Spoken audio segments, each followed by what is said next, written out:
Voilà, je le dis tout de suite aussi, on, on va faire des tests un peu. Je disais hier que le 4 juin, il y aura une maintenance de la plateforme sur laquelle on est là, et donc qui nous obligera pour les chants à se mettre sur Zoom. Et donc je vous ferai passer le lien pendant la séance en fait, pour ne pas qu'il y ait de confusion. Et en fait, on a depuis regardé les évolutions de Zoom. Au départ, on était sur cette plateforme-là parce que le son était meilleur. Et il semble que justement, ça se soit plutôt détérioré par des histoires de normes ou je ne sais quoi. Et que sur Zoom, il y ait d'autres réglages possibles qui font que pour la musique, ce serait peut-être mieux. Donc on va faire des tests et peut-être qu'on changera. Voilà, peut-être qu'en cours de ces 21 jours, on restera quand même sur cette plateforme. Et si on peut le faire en parallèle sur Zoom, pour ceux qui peuvent s'y connecter, et puis voilà, et voir si finalement tout le monde va sur Zoom, tant mieux.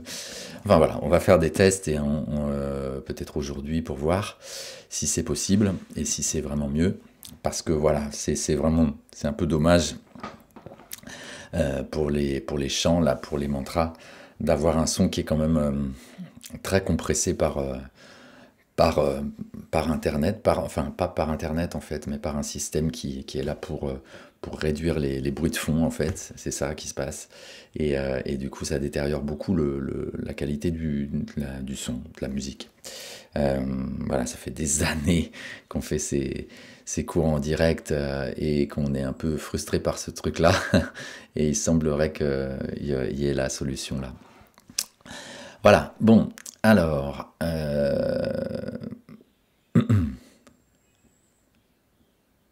je remonte sur le chat.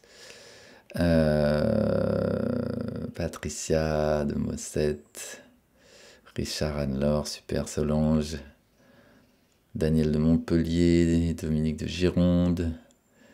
Ok. Brigitte, encore merci pour ce partage agréable journée. Et à demain, ce sera ce même Kriya. Oh oui, ce sera le même Kriya jusqu'au bout. Et on augmente un tout petit peu les temps à chaque fois.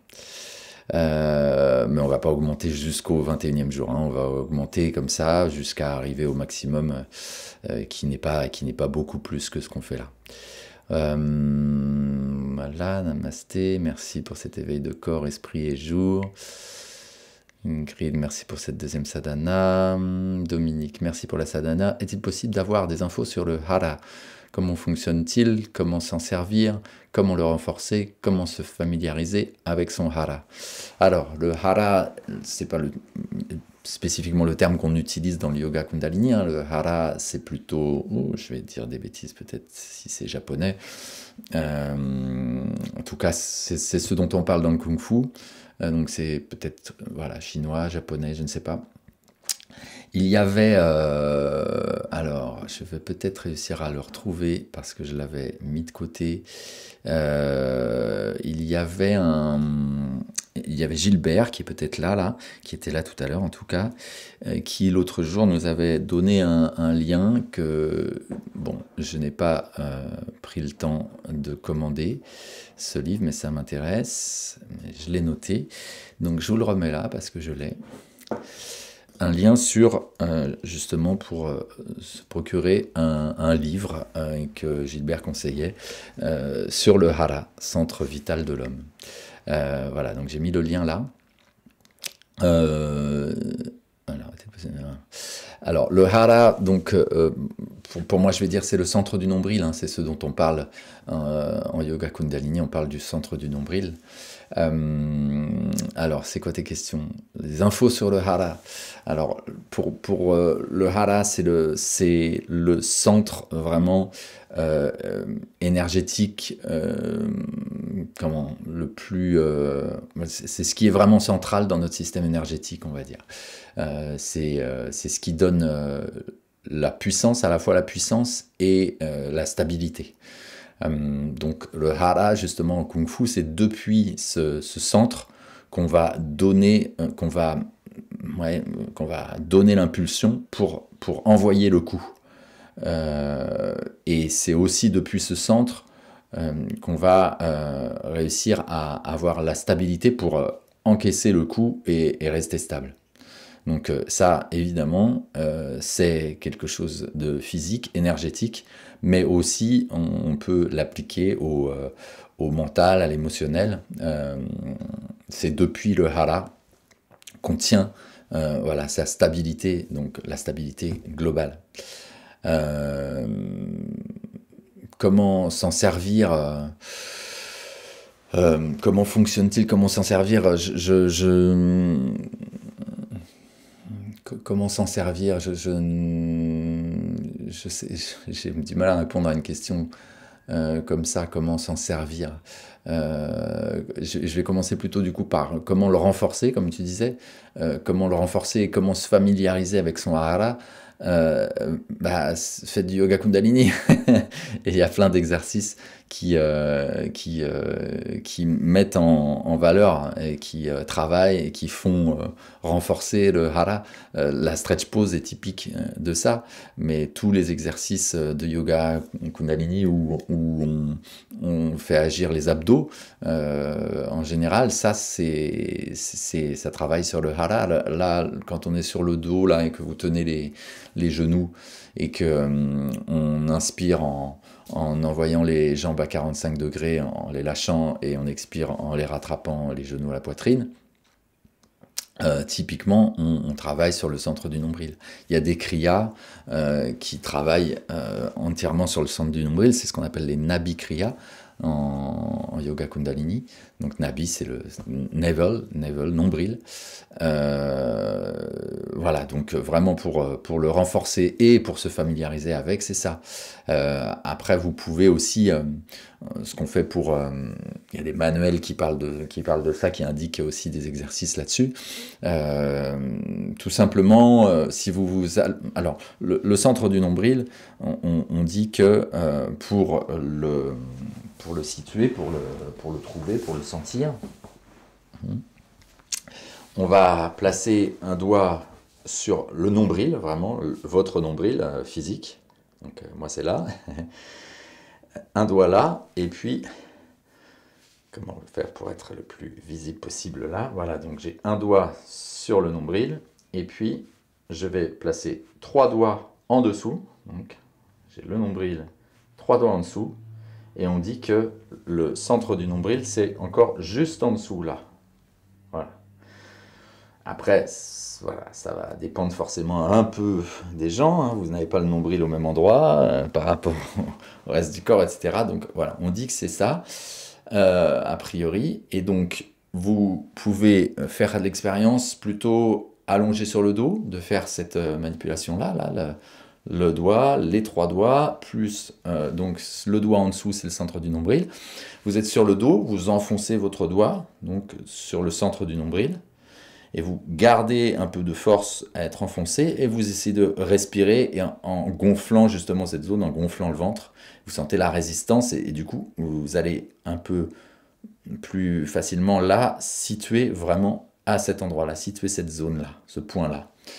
Vous pouvez même, c'est conseillé de le faire à deux, en fait, avec une autre personne qui le fait pour vous, plutôt que vous forciez vous-même avec votre bras, ça fausse un petit peu la sensation. Mais voilà, donc le sentir, le trouver, ça peut se faire comme ça. Une fois qu'on sent, qu'on a trouvé, qu'on sent ce point-là, alors, dans tous les exercices où on va mettre en jeu cette zone, donc les exercices où on se sert des abdos, en gros, alors vous allez pouvoir mettre votre attention dessus. C'est aussi le centre, un peu le centre de gravité, quoi. Hein. Et donc, quand on fait des étirements, même quand on se plie, en fait, les étirements tout simples, où on va s'étirer en haut et puis descendre, on peut vraiment sentir que le centre du nombril est le point, l'axe, quoi, le point autour duquel se fait la flexion, quoi. Et donc le point autour duquel ça se fait est donc aussi le point auquel vous pouvez vous référer pour être vraiment ancré, à la fois ancré sur le sol et donner l'impulsion aussi pour relever le buste, hein, pour retenir le poids du corps. Alors quand on fait ces étirements-là, on vous dit quand même souvent de trouver une certaine fluidité dans le mouvement, de trouver la vitesse optimum pour être fluide dans le mouvement, donc ne pas trop retenir dans la descente et ne pas descendre trop doucement, parce que si vous allez trop doucement, vous forcez en fait à chaque centimètre, vous faites vraiment un effort, alors que si vous êtes fluide, vous profitez de l'élan quand même. Mais même avec cet élan, même en profitant de cet élan, vous devez pouvoir sentir que voilà, vous avez bien les pieds et les jambes bien ancrés dans le sol, et vous vous appuyez, vous vous basez sur justement le centre du nombril, le hara, pour relever et pour descendre. C'est là que ça se passe, c'est l'axe qui est là, et l'axe qui aussi donne l'énergie, donne l'impulsion. Et du coup, voilà, bon, comment s'en servir, je ne vais pas vraiment répondre à cette question, parce que il n'y a pas vraiment à se poser la question comment je m'en sers. Tout simplement, une fois qu'on ressent, qu'on connaît un peu mieux cette zone, et comment... c'est plutôt, je m'y réfère en fait, je m'y réfère pour être stable, pour trouver la puissance, je m'y réfère en fait, voilà. Mais s'en servir, voilà, je vois pas bien le sens de s'en servir en fait. S'en servir, ou alors oui, pour donner le coup, pour développer un mouvement, et sentir la stabilité, oui, ben, voilà, donc c'est comme ça que c'est tout ça. À quoi ça sert en fait? À quoi ça sert de connaître et de sentir le hara? C'est à tout ce que je viens de dire, voilà. Et Swazik est là. Swazik qui donne les cours avec nous à Perpignan. Anne Boule, je lis en fait, je lis dès que ça fait plus d'une ligne, parce que sans ça c'est les merci et bonne journée et tout ça que j'apprécie aussi. Mais donc Anne, beau lever de soleil avec cette deuxième sadhana. Merci beaucoup Brice, à demain, bonne journée. Ok. Guénolé, je voulais savoir ce que vous conseillez par rapport à la pratique habituelle et les 21 jours de sadhana. Est-ce qu'on essaie de continuer la pratique au même rythme en plus de la sadhana? Je suis sur le programme des chakras en ce moment. Merci pour tout, très belle journée. Et oui, alors... Oui, pardon, mais du coup, je vois en même temps, pardon, Elisa qui parle d'être sur Zoom souvent, le bruit de fond aussi est moindre. Oui, mais justement, il y a des réglages qui vont... qui sont faits pour réduire le bruit de fond, mais des réglages qu'on peut justement désactiver et du coup avoir un meilleur son pour le reste. Bon, pardon d'avoir fait ce petit détour. Donc, oui, la pratique habituelle. Quand on s'engage dans 21 jours de sadhana ou dans 40 jours de sadhana, bon, on peut dire que ça devient un peu la pratique principale à ce moment-là. On est dans un engagement et voilà, tout simplement en termes de temps, hein, ça prend 2h30 et c'est vraiment tous les jours. Donc ça devient la pratique principale à ce moment-là. Ça devient du coup la priorité. Si on s'est engagé et si on veut vraiment voilà, faire ces 21 jours ou ces 40 jours ou peu importe ce qu'on s'est dit en tout cas, alors ça devient la priorité. L'autre partie de la pratique qu'on peut avoir est en quelque sorte secondaire, mais c'est à chacun de voir si il peut avoir une pratique en plus. Donc là, tu es sur le programme des chakras. Donc c'est un certain engagement aussi, bien sûr. Euh, c'est vraiment, il n'y a pas de question, de réponse toute faite à cette question. C'est un choix en fait. Donc tu aurais pu, ou tu peux encore te dire que non, non, je reste sur mon programme de chakra parce que je me suis engagé là-dessus et que je veux vraiment le faire bien et donc de la manière que tu as choisi de le faire, hein, parce qu'il y a plusieurs options là dans ce qu'on propose dans le programme des chakras, dans la pratique quotidienne ou pas, etc. Donc si tu étais vraiment engagé là-dessus et que ça te tient à cœur de maintenir ça à ce moment-là, bah, donc tu choisis. Et peut-être que la sadhana qu'on fait là pendant les 21 jours, peut-être ça peut être aussi au contraire une pratique secondaire où tu viens que certains jours pour la sadhana quand ça te va. Mais voilà, tu peux passer sur plutôt t'engager pour les 21 jours. Ce que je te conseillerais, parce que là c'est juste quelque chose d'exceptionnel qu'on fait ensemble, donc ça a une autre, ça a une autre portée, ça a une autre, ça porte plus justement. C'est vraiment voilà, une expérience particulière, alors que les chakras, le programme des chakras, tu peux le repousser et le refaire à un autre moment, vu que de toute façon c'est une pratique pour toi que tu fais individuellement. Donc je te conseillerais plutôt donc de rester sur les 21 jours, mais ce que tu as l'air d'avoir décidé de faire. Et du coup, le programme des chakras, ça devient quelque chose de secondaire, et donc tu peux, par exemple, faire le kriya du chakra sur lequel tu es en ce moment, une fois par semaine. Pourquoi pas, ou une ou deux fois par semaine, comme tu peux, bien sûr, mais évidemment, le jour où tu fais ce kriya-là, ça n'annule pas la sadhana du matin. L'engagement dans lequel tu es dans les 21 jours, là, la portée de ces 21 jours, c'est vraiment de faire cette sadhana tous les matins. Donc le jour où tu veux, où tu peux faire le kriya sur le chakra, oui, tu as aussi la sadhana à faire. Ça n'est pas l'un ou l'autre à ce moment-là. Il faut vraiment se mettre dans la vision que l'important, une des choses les plus importantes dans la pratique est l'engagement envers soi-même. Donc l'engagement de ces 21 jours, c'est 21 jours de sadhana tous les matins, 5 heures du matin, la douche froide si on peut avant, ça dure 2h30, on chante et tout, et tout, et tout. Donc si on peut faire ça vraiment pendant 21 jours, là c'est vraiment le grand cadeau, c'est de réussir à maintenir cet engagement-là. Donc bien sûr, si tu fais un autre kriya dans la journée et que tu ne fais pas la sadhana ce jour-là, bon, bah, cet engagement du coup n'est pas vraiment maintenu. Alors, Lynn, le nom du kriya, oui, il a été donné hier, mais je peux le redonner.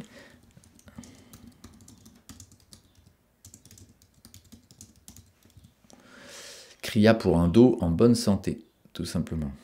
Et je n'ai pas revérifié pour vous donner le titre, le nom du manuel, mais ça, je vous le donnerai de toute façon à un moment ou à un autre. Et au pire, le dernier jour. Mais bon, normalement, j'essaierai quand même de vous le donner avant. Mais le dernier jour, a priori, on vous donnera des infos, y compris le PDF de Skria, etc.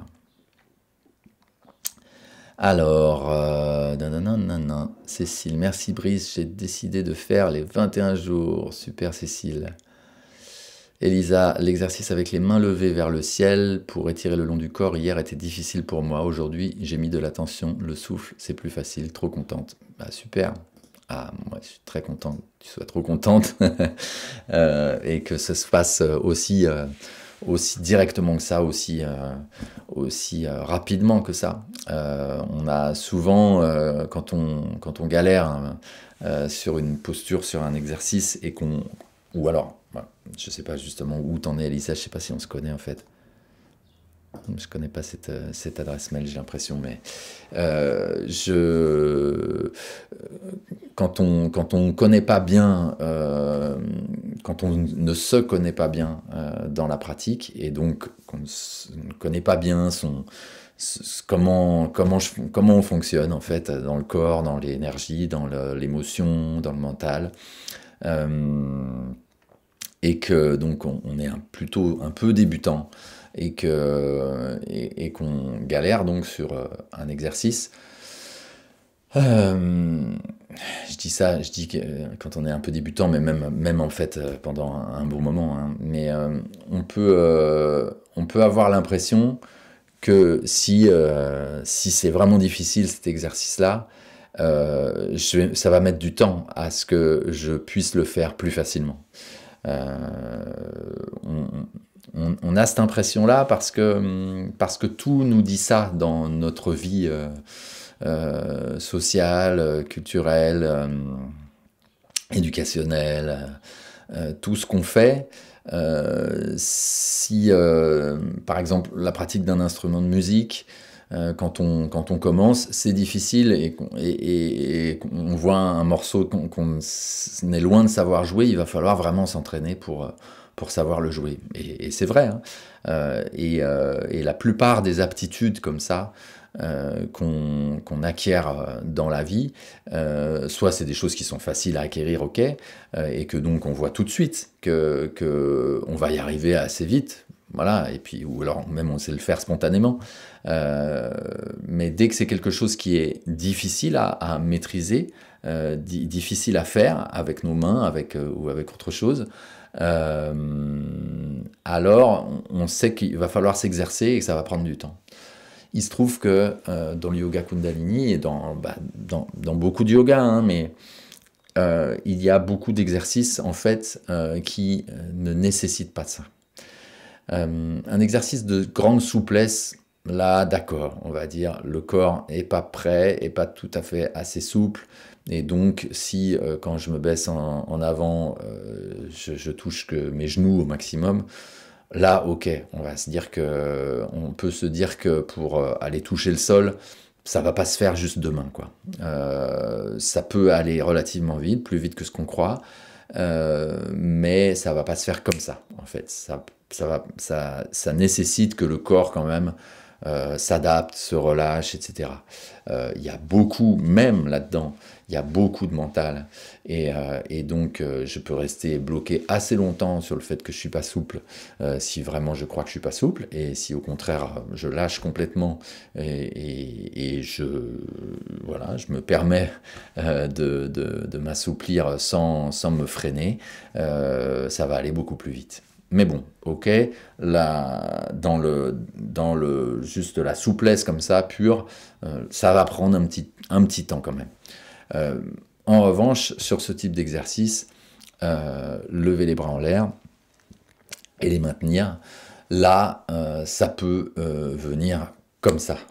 Parce que il y a un tout petit peu d'histoire physique dans le sens où si vous avez une assise déjà qui n'est pas confortable, qui n'est pas stable, si vous avez les genoux très hauts, si vous êtes un petit peu courbé, ça va être plus difficile. Donc bien sûr, la base, c'est quand même d'avoir une assise qui est plutôt stable.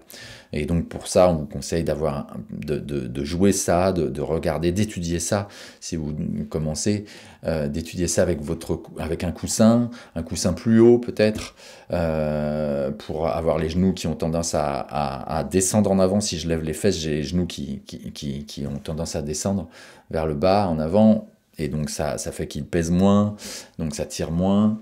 Donc c'est intéressant d'avoir un coussin plus haut. Si vous avez, malgré le coussin plus haut encore, les cuisses qui sont vraiment décollées du sol, vous pouvez aussi mettre des épaisseurs sous les cuisses, hein, donc un coussin de chaque côté. N'hésitez pas pour des postures qui sont longues comme ça, comme à la fin de ce kriya où on tient un peu longtemps avec les bras en l'air. Voilà, avant de le faire, réinstallez-vous bien. Voilà, tous les exercices où il y a le mouvement et tout, bon, Tu n'es pas obligé d'être hyper bien installé, et puis de se réinstaller à chaque fois, c'est embêtant. Mais là, quand on fait cet exercice-là qui va durer un peu, là, réinstallez-vous bien pour que l'assise soit déjà là, que la structure soit à peu près stable, quoi. Et donc que la colonne soit droite, du coccyx jusque tout en haut, que vous sentiez que c'est comme, un peu comme un pilier, que c'est bien posé, quoi. Ça, c'est la base. Ensuite, à partir de là, ça n'est pas pour ça que lever les bras, c'est super facile tout de suite. Euh, mais, donc comme témoigne Elisa, hier c'était difficile.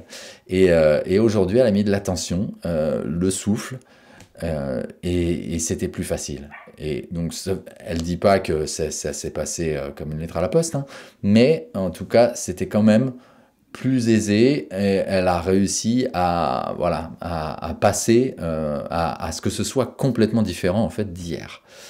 Euh, c'est une belle démonstration de ce genre de posture, de ce genre d'exercice qui est assez répandu et assez typique du yoga Kundalini, où on tient les bras dans cette posture ou dans d'autres, mais où il va falloir juste tenir. Et on répète souvent, pour tenir, il faut lâcher. Et en même temps, pour faire l'expérience de se lâcher, il va falloir tenir quand même. Donc il faut faire l'expérience, j'en parlais justement hier soir aussi en cours à Perpignan, là, parce que dans la série qu'on fait, il y a aussi un exercice où on se tient comme ça pendant 11 minutes. Et il faut donc et puis après comme ça, et puis avant comme ça. Il y a vraiment une expérience à faire de lâcher pour que d'accepter en fait dans l'exercice, pendant l'exercice, de s'observer déjà, juste d'observer, de ne pas se laisser emporter par la tension. Et donc la tension physique qui devient une tension énergétique et une tension émotionnelle et mentale, et qui finalement prend toute la place, cette tension mentale. Et au final, le problème global est 99% mental. La preuve justement de Elisa, pour qui hier c'était difficile et aujourd'hui c'était beaucoup plus facile. Cette différence-là n'est pas dans un entraînement, dans une adaptation physique ou énergétique. Il n'y a pas le temps. Depuis hier, il s'est quasi rien passé. Donc c'est juste à ce moment-là une acceptation de mettre son attention autre part, ou alors plutôt de ne pas mettre son attention excessivement sur ce qui fait mal, ce qui inquiète, etc. etc. Si je mets mon attention sur le souffle, effectivement, je dévie un peu de cette attention-là. Alors après, dans un second temps, on va essayer justement carrément de même plus avoir besoin de mettre son attention sur autre chose, mais tout simplement de lâcher. Tout simplement de lâcher. Donc quand je lâche, je n'ai pas mon attention sur le souffle. Je lâche. Okay, mais bon, dans un premier temps, c'est bien d'utiliser autre chose, le souffle, le mantra. Parfois, des fois, on chante dans une posture comme ça, et le mantra vous aide, hein, vous chantez un peu plus fort, et ça va vous aider. Voilà, donc il y a à expérimenter ça. Dans un second temps, on pourra aussi essayer d'expérimenter le fait de ne pas mettre son attention, ne pas, en quelque sorte, fuir un peu. On fuit un peu sur autre chose pour oublier ça.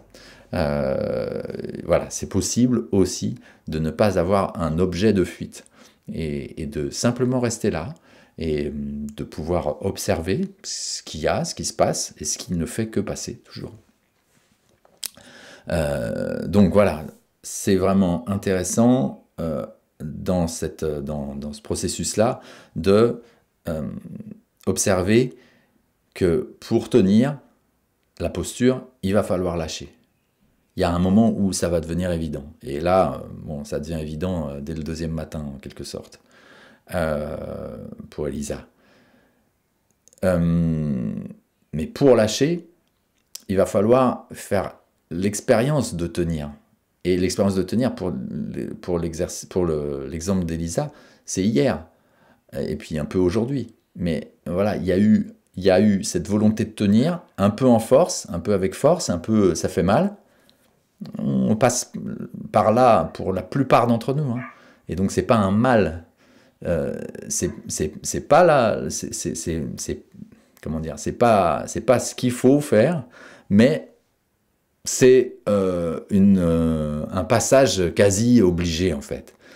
Il y a quasiment obligatoirement le passage de ça fait mal, mais je tiens, mais je force un peu. Voilà. Si ça fait mal et puis que dès que ça fait mal, je lâche tout de suite parce qu'il ne faut pas se faire mal, faut rien du tout. Je vais rater cette occasion d'explorer un peu au-delà et d'explorer ce qu'il y a de complètement artificiellement mental dans cette douleur. Donc c'est vraiment intéressant de dépasser ça. Et donc pour dépasser ça, oui, il y a un peu cette notion de se faire un peu violence, mais tout en étant en conscience du mieux possible. On ne va pas conseiller vraiment faites-vous violence, mais de fait, il y a intérêt à aller un peu au-delà de ce que j'imagine comme ma limite. Voilà. Aller un peu au-delà de ma limite, et ma limite, comme je viens de dire, c'est j'imagine ce qui est ma limite. Donc cette limite-là, elle est complètement mentale. Okay, donc on a certaines limites physiques, hein, voilà, je ne peux pas voler, d'accord, mais avant ça, il y a un paquet de limites qui ne sont que mentales. Et donc il s'agit d'explorer ça. Comment s'appelle ce criage? Donc je l'ai déjà écrit depuis. Et pourquoi avez-vous fait ce choix? Pourquoi pendant le Ekankar, le Siri vient longtemps après? Alors, donc ce kriya, c'est donc kriya pour un dos en bonne santé. Pourquoi on l'a choisi? Parce que la colonne vertébrale est vraiment l'axe central de tout notre système énergétique. C'est là que ça se joue, la circulation énergétique.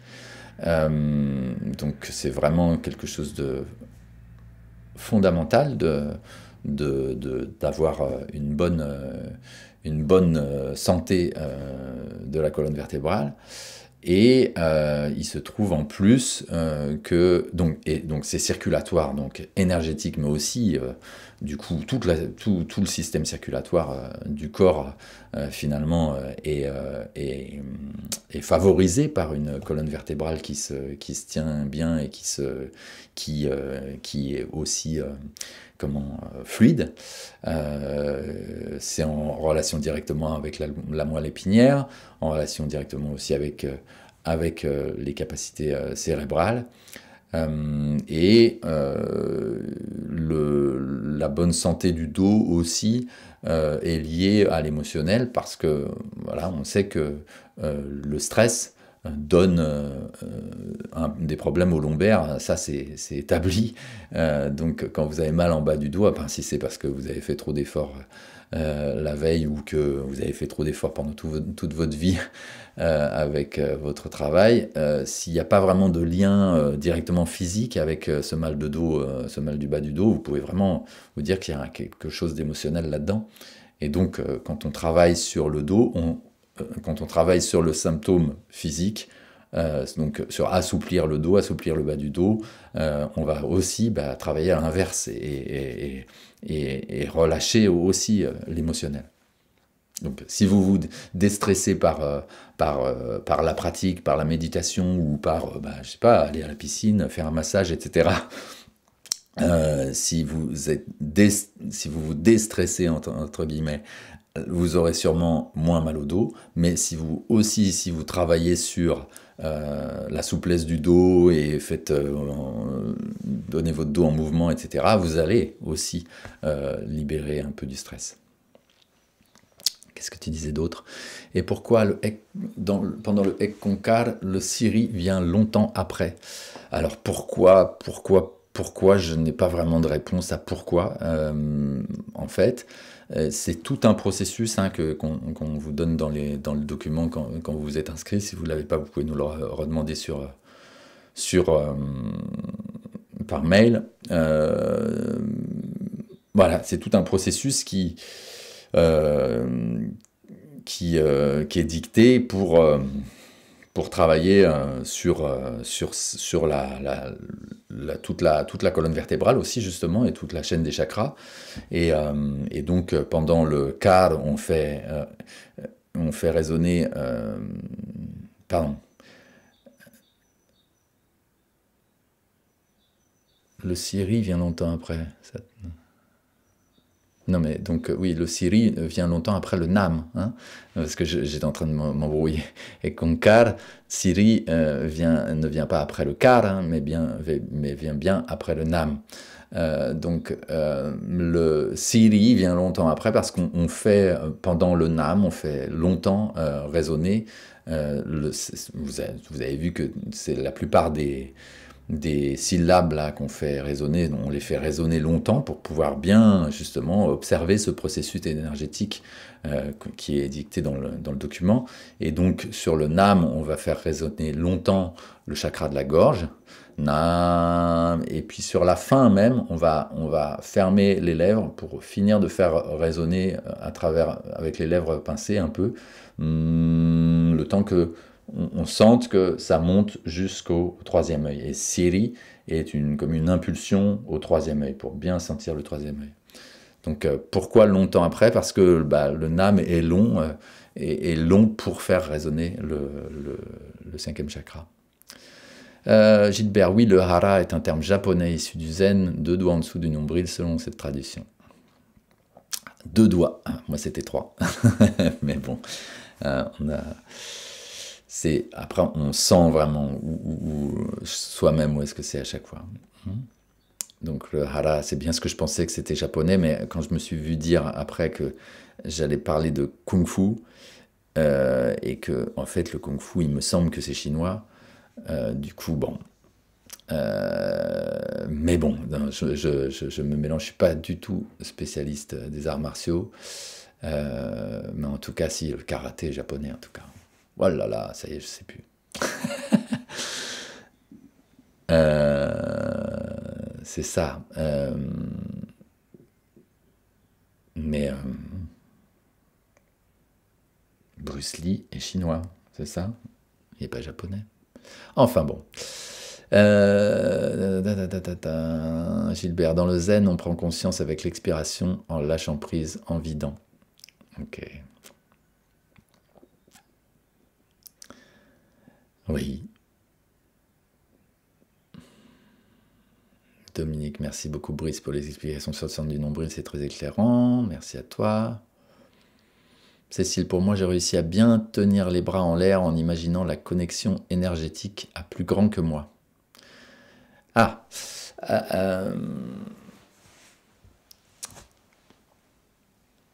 alors, justement, c'est ce que je disais tout à l'heure. Je parlais d'une petite fuite pour oublier, pour laisser la douleur. On part sur autre chose, on met son attention sur autre chose. Et donc là, c'est typique justement de ça. Donc j'imagine la connexion énergétique à plus grand que moi. Il n'y a aucun problème à ça. Hein. Mais c'est intéressant dans un deuxième temps un peu et justement profite peut-être de ces 21 jours où tu vas le faire, donc si tu es avec nous, tu vas le faire 21 fois, donc plus que 19, pour peut-être expérimenter autrement. Il faut quand même observer que ça, c'est une technique, c'est un petit truc, c'est artificiel. On va détourner le mental pour que on se raconte autre chose, quoi. On se raconte autre chose pour ne plus se raconter que ça fait mal et qu'on a du mal à tenir. Donc on se raconte autre chose. C'est déjà très intéressant. C'est déjà très intéressant de voir qu'on a cette capacité-là, en fait, à détourner le mental. Donc c'est super de se rendre... Et c'est super, mais c'est super intéressant et capital de le voir, ça. De se rendre compte que Ce qui se passe, c'est que je détourne mon mental à ce moment-là. Ce qui va être intéressant, dans un second temps donc, et peut-être dès demain matin, mais voilà, c'est libre à toi, c'est d'essayer de ne plus avoir cet artifice-là. Et pour autant, de ne pas être embarqué par le blabla du mental qui raconte que c'est trop difficile, qu'il faut arrêter. Donc, dans un premier temps, je respire. Si juste la respiration, mettre son attention sur la respiration, ça ne suffit pas tout à fait. Alors, j'imagine autre chose, donc, comme ce que tu dis, la connexion énergétique à plus grand que moi. Et puis, on va essayer de lâcher ça aussi. D'observer ce truc-là, même pendant qu'on y est, en fait. Pendant qu'on y est et qu'on imagine la connexion énergétique à plus grand que soi. Ok, donc ça marche, ça marche. Et puis à un moment, peut-être juste rester là, et puis lâcher cette idée-là, lâcher cette imagerie-là, cette connexion énergétique en partie imaginée, quoi. Ok ? Parce que ce que tu dis, c'est bien ça, c'est imaginant la connexion énergétique à plus grand que moi. Donc, on va essayer simplement de rester là, présent, les bras sont en l'air, ça chauffe, je laisse passer, j'observe ce qu'il y a. Si je sens des tensions, oui, c'est vrai, il y a des tensions. Si je ne fais que voir, observer ces tensions sans me raconter qu'il y a des tensions, et donc en me racontant « ah là là, c'est dur et tout », si je ne fais que les observer, ça va tenir, ça va passer. Parce qu'en fait, ce qui se passe la plupart du temps, c'est dans le mental d'en rajouter. Et donc dès que ça fait un peu mal, oulala, ça fait mal, ou ça va faire mal longtemps, si je reste comme ça et que ça fait déjà mal, du coup ça va faire de plus en plus mal, non ? Si je réussis à être simplement sur l'instant et sur l'observation, sans commentaire, sans rajouter, alors je peux vraiment découvrir que ça tient facilement et que ça tient tout seul. Même si à des moments, la douleur refait surface un petit peu, et puis bon, elle refait surface, elle est là, mais elle se maintient à un certain niveau. Moi, je me suis démis une épaule il y a quelques années, donc quand je fais ce type d'exercice-là, je sens que mon épaule droite est plus douloureuse que mon épaule gauche. Bon, c'est un fait, quoi. Le tendon, il s'est pas remis comme l'autre. Il y a un truc qui va pas, quoi. Alors, cette douleur, peut-être que je me la raconte aussi un petit peu, toujours. Mais en tout cas, le peu que je me la raconte, elle reste là. En tout cas, elle reste. C'est juste une douleur qui reste acceptable, quoi. Et je ne rajoute pas à cette douleur du commentaire et de l'inquiétude qui fait que cette douleur devient de plus en plus forte.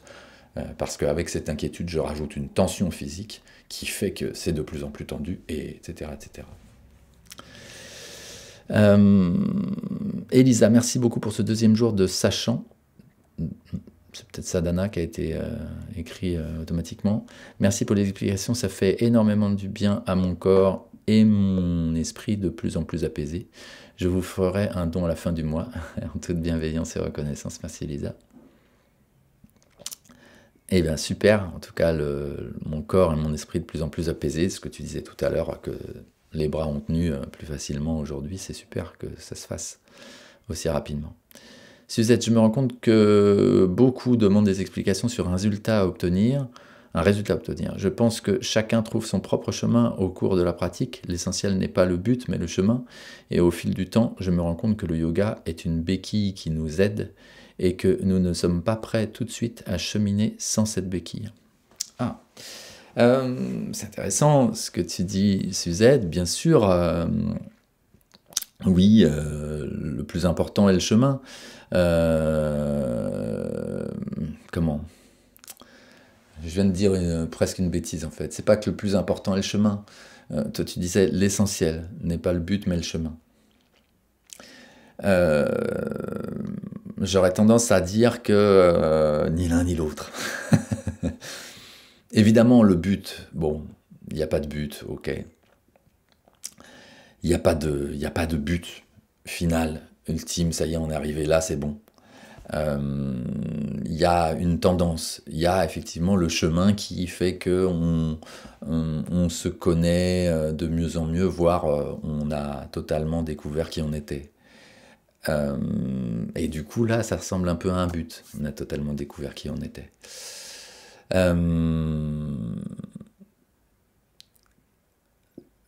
Mais en fait, je disais ni l'un ni l'autre, parce que l'essentiel, c'est tout simplement l'unité, ce qui est, ce que je suis, ce qui est en moi et en toute chose. Donc, en fait, au fur et à mesure du chemin, on se départit de tout. Ok ? On déconstruit en quelque sorte tout ce qui s'est accumulé toutes ces années d'éducation et de vie. Et donc, ok, ça c'est sur le chemin que ça se fait. Mais l'essentiel n'est pas le chemin en lui-même. Hein. L'essentiel, c'est bien ce que je suis, pas ma personne, mais ce qui est en moi.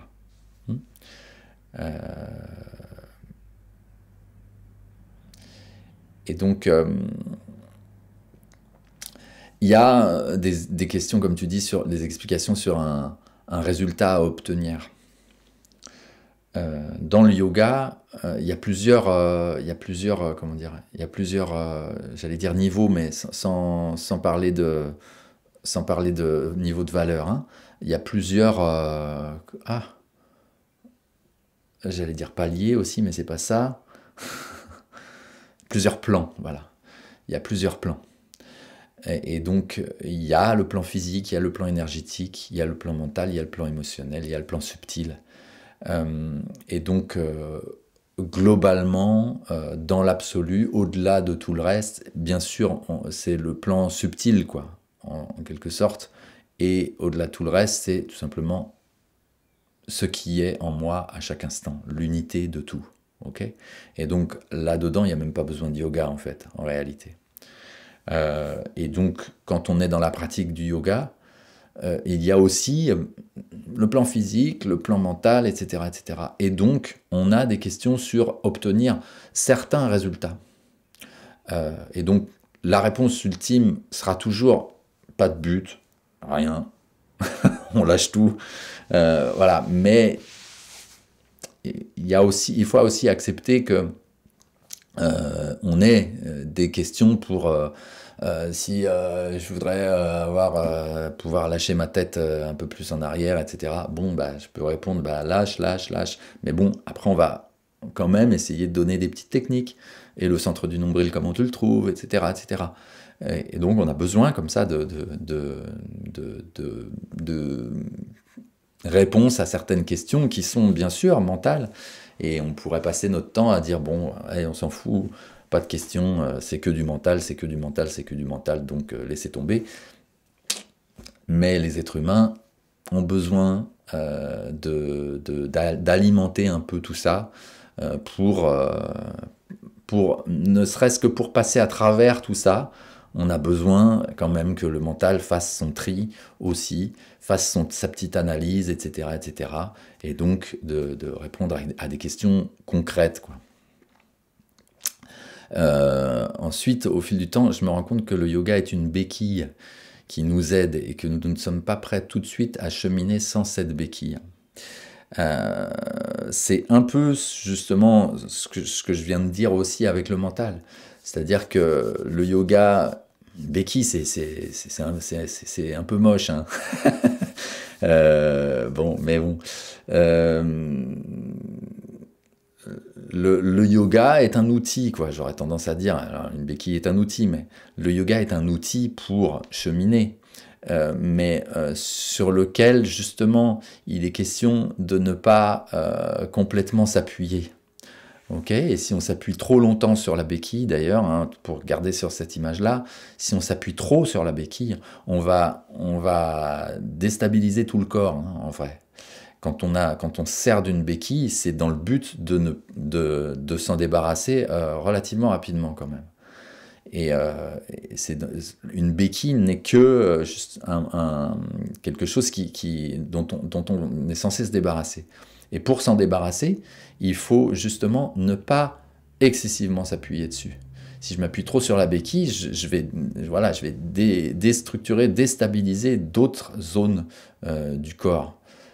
Ok, la jambe va être soulagée, mais si je fais trop, ok, je vais avoir mal à l'épaule, etc., etc. Donc c'est justement cette image-là. Si je m'appuie complètement sur le yoga et que c'est le yoga qui fait que ça va, alors ça devient artificiel. Il faut toujours avoir de la conscience dans le chemin sur lequel on est. Et le yoga ne peut pas être la bouée, quoi, la béquille, justement. Tu dis, nous ne sommes pas prêts tout de suite à cheminer sans cette béquille. En réalité, on est tous prêts. Okay, et donc ça, c'est justement un discours du mental qui aurait tendance à se persuader que je ne suis pas capable. Que je ne suis pas capable, que je ne me connais pas assez bien, qu'il me faut un long travail avec cette béquille pour arriver je ne sais où, hein, et pour cheminer je ne sais comment. Donc le yoga est un outil pour se découvrir, pour se redécouvrir, pour éveiller la conscience. Il n'est pas le seul outil. Il peut s'agrémenter d'autres choses, à condition de ne pas papillonner partout, bien sûr. Hein, c'est quand même intéressant de rester dans une pratique pour bien profiter des bienfaits d'une pratique. Il faut vraiment y aller dans cette pratique. Donc, si possible, une seule, c'est bien.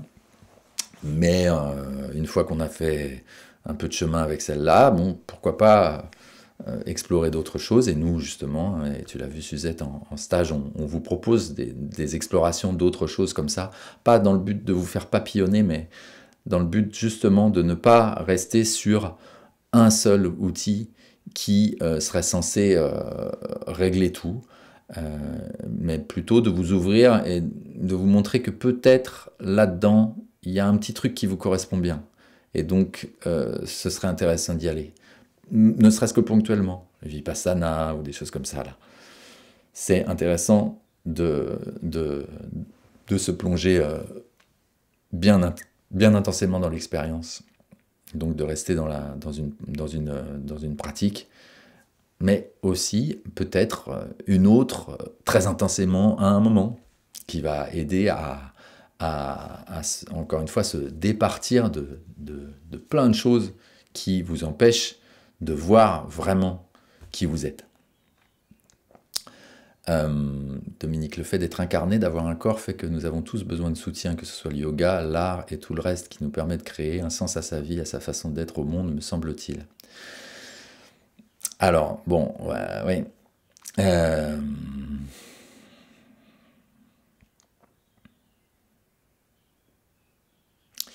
Dans l'absolu, non. Le fait d'être incarné, comme tu dis, fait que pour la plupart d'entre nous, on s'est éloigné de la connexion on s'est éloigné de l'essentiel de ce que nous sommes.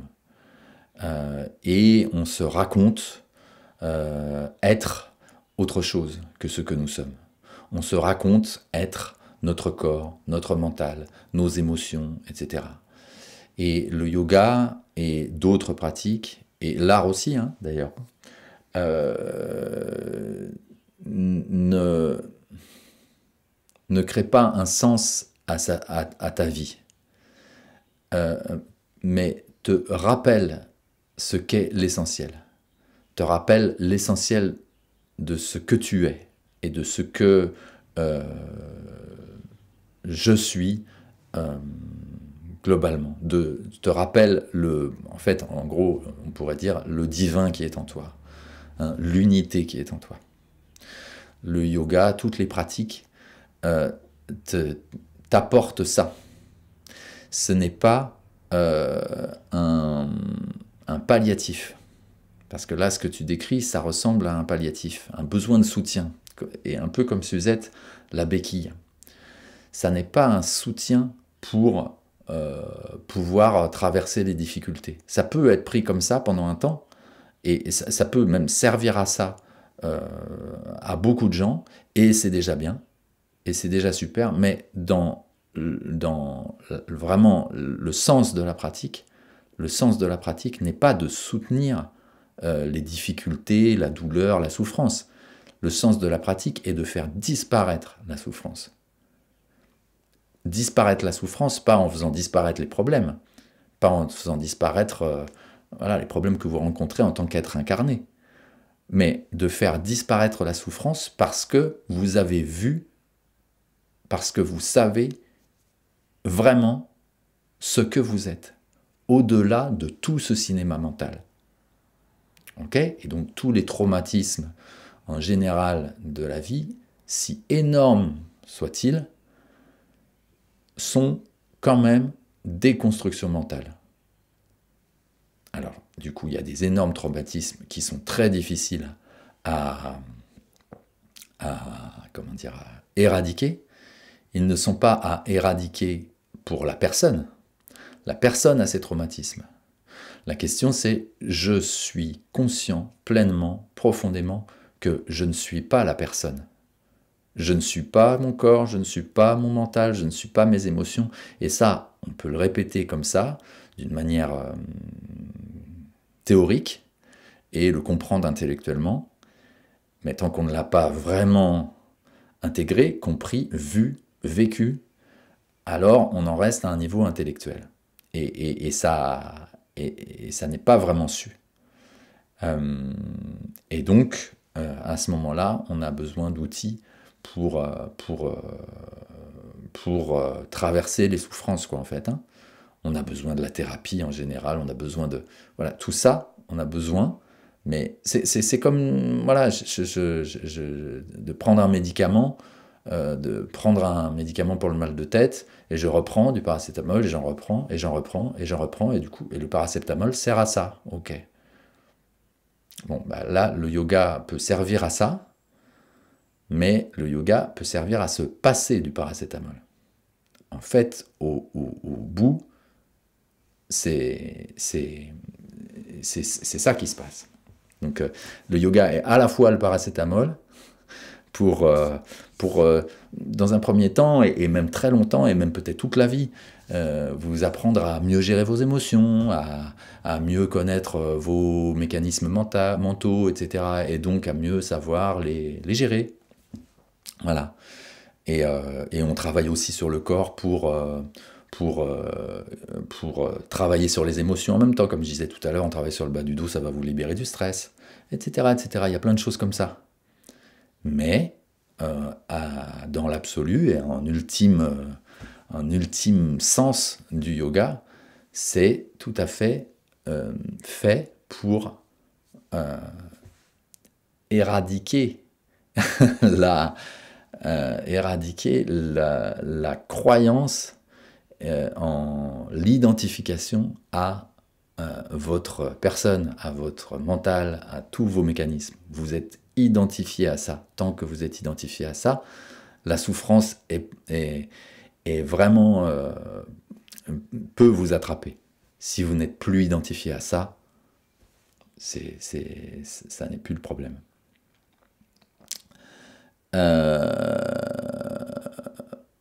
Ok, Daniel, bravo pour ton explication, je partage à 200%. Merci Daniel. Dominique, merci beaucoup pour ce partage qui fait résonner en soi de belles vibrations. Eh ben super, merci. Bon, eh ben, on pourra en reparler d'autres fois de tout ça. On a encore 19 jours pour en parler. Bon, j'ai à nouveau pas du tout utilisé le speak, là, voilà, la main levée, là, pour pouvoir échanger directement avec quelqu'un. Voilà, j'ai l'impression que ça va, c'est difficile en fait, hein. Je réponds à toutes les questions sur le chat. Voilà, quand vous levez la main, quand vous appuyez sur le bouton pour lever la main, là, il y a possibilité, si je valide la demande, qu'on puisse discuter directement en vidéo comme sur Zoom. Mais voilà, bon, la prochaine fois, il faudrait que je le dise demain, il faudrait que j'essaye de le dire dès le début. Gilbert, superbes explications, Brice, auxquelles j'adhère totalement. Merci Gilbert. Et la thérapie, la psychanalyse, à mon sens, même si je ne l'ai pas vraiment expérimenté totalement, va dans ce sens-là aussi, en fait. Hein. Et ça peut être justement de la même manière que Suzette disait un peu Dominique Delphine. Je ne sais pas comment je l'appelais, Dominique Delphine, là. De la même manière, ça peut être, la psychanalyse peut être parfois pris comme une béquille en fait longtemps, et on peut rester embourbé longtemps en psychanalyse. J'ai la sensation, hein, enfin j'ai vu des gens qui étaient très longtemps en psychanalyse comme ça et qui finalement voilà, n'étaient pas prenaient ça comme justement ouais, une béquille, une aide à traverser les souffrances, alors que justement la psychanalyse, à mon sens, va dans le même sens que le yoga, et est là pour tout balayer en fait, et pour que tout soit vu, soit vraiment vu, et que donc on ne se fasse plus prendre par tout ce cirque. Alors la psychanalyse prépare le terrain en effet, mais il faut la dépasser si le désir est là. Ok. J'avais cette sensation-là pour moi que la psychanalyse, à un moment, si on est vraiment allé au bout du processus et qu'il a été totalement efficace, qu'il y ait justement cette compréhension totale que tout ceci n'est qu'un cirque, et donc et cette vision-là définitive en quelque sorte, que ça n'est qu'un cirque et que donc je ne suis plus touché par tout ce cirque, quoi.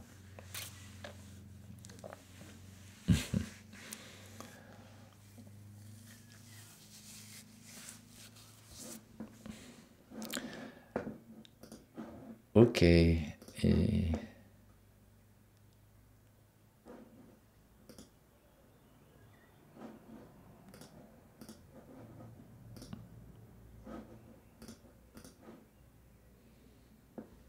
Je regarde juste s'il y a eu d'autres messages par d'autres biais, mais non. Ok. Bon, eh bien, je vais peut-être vous laisser. À moins que Gilbert réponde encore un peu sur ce que je viens de dire, mais apparemment non. En tout cas, comme d'habitude, je vais couper la caméra et le micro, juste pour rattraper les éventuels décalages. Et puis le chat va rester actif encore quelques minutes. Voilà, Gilbert, oui, bien sûr, mais elle peut rester mentale et tourner en rond. Voilà, c'est bien ça que je pensais. De la même manière d'ailleurs, hein, que on peut tourner en rond très longtemps avec le yoga, de la même manière. Et on peut tourner en rond aussi très longtemps avec Advaita Vedanta, la voie de la non-dualité. J'ai vu des gens chez Muji vraiment témoigner que ça faisait des années, des années, des années, des dizaines d'années même, qu'ils étaient sur cette démarche-là et qu'ils n'en sortaient pas, qu'ils étaient encore empêtrés dans le mental, alors qu'ils avaient tout compris. Ils ont tout compris vraiment intellectuellement, mais ils sont encore dedans complètement. Et une femme qui s'agaçait vraiment au micro, là, qui posait la question à Muji. J'ai déjà raconté un, mais donc peut-être certains ont déjà entendu, mais et qui s'agaçait totalement, qui disait mais comment je peux faire? Et là, moi, à ce moment-là, je me disais, mais fais 1 heure les bras en l'air, on va voir, peut-être ça va... peut-être tu vas déconnecter, peut-être tu vas là comprendre vraiment quelque chose sur le lâcher, quoi. Parce qu'elle restait mentale. Bon, je vais couper parce qu'en fait, ça va... C'est là, dans quelques minutes, j'arrive au bout du temps... maximum d'une session. Mais Suzette, j'ai pratiqué le yoga dans ma jeunesse et j'avais trouvé cette plénitude et pensais pouvoir vivre tranquillement sans le yoga. Je me suis aperçu que je n'étais pas si stable que je le pensais. Belle journée à tous. Gilbert, et oui, l'intellectualisation reste le plus grand frein. Ouais, alors Gilbert, il répondait à ce que je disais sur cette intellectualisation. Suzette, oui, alors, quand je dis définitif, on peut effectivement avoir une sensation que c'est bon et en fait être repris plus tard. Voilà, il y a plein de surprises possibles, bien sûr, hein. Mais voilà, la pratique du yoga peut vous amener à une certaine sensation de bien-être, d'avoir lâché pas mal de trucs et d'avoir donc pris pas mal de recul par rapport à plein de choses, tout en voilà, n'ayant pas vraiment vu, vraiment vécu, vu, su, compris pleinement, complètement ce que je suis. Et effectivement, moi, ça n'est pas le yoga qui m'a, d'une manière ultime, fait comprendre ça. Donc, peut-être que le yoga ne suffit pas, de la même manière que la psychanalyse ne suffit pas, de la même manière que Advaita Vedanta peut-être ne suffit pas, peut-être qu'il faut juste avoir à un moment une connexion à autre chose qui vous fait le lien. Ça a été mon cas en tout cas, donc voilà, c'est possible, effectivement. Et la femme dont je parlais tout à l'heure, peut-être ça fait des dizaines d'années qu'elle est dans l'Advaita Vedanta et puis qu'il y a juste une méditation de yoga Kundalini clôturera l'affaire. Mais s'il n'y avait pas eu les 20-30 ans d'Advaita Vedanta avant, cette méditation de Kundalini n'aurait pas eu ce même impact. Bon, de toute façon, voilà. Comme tu disais, Suzette, tout à l'heure, chacun a son chemin, en fait, hein, et chacun a besoin, à son chemin, parce que a besoin de différents biais pour percer la vérité. Ok, bon allez, je vous laisse parce que là, ça va couper tout seul. Bonne journée à tous, merci. Et donc, on va mettre cet échange-là sur la chaîne YouTube pour ceux qui ne l'ont pas eu entièrement ou qui ne l'ont pas eu du tout. À bientôt, à demain, Satnam. Bonne journée.